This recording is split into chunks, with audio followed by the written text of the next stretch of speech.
তোমাকে ভুলতে পারলেও তোমার স্মৃতিগুলো কখনোই ভুলতে পারবো না। মন, তুমি কাঁদছো কেন? প্রিয়জনের জন্য? সে তোমায় কষ্ট দিয়ে হয়েছে খুব ধন্য। কেঁদো না আর, মন, তুমি চুপটি হয়ে যাও। কষ্টগুলো ভুলে গিয়ে বাড়ি ফিরে যাও। ভালোবাসা ক্ষণিকের জন্য নয়, ভালোবাসা তো অনন্তকালের জন্য। ভালোবাসা একটি নয়ন, দুটি হৃদয়ের। কেউ যদি তোমার জীবন থেকে দূরে সরে যেতে চায়, তবে তাকে যেতে দাও, কখনো বাধা দিও না।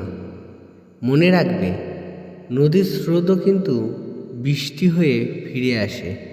জীবনে সেরা শিক্ষাটা পাওয়ার জন্য কারো না কারোর কাছে একবার ঠকে যাওয়াটা খুব দরকার।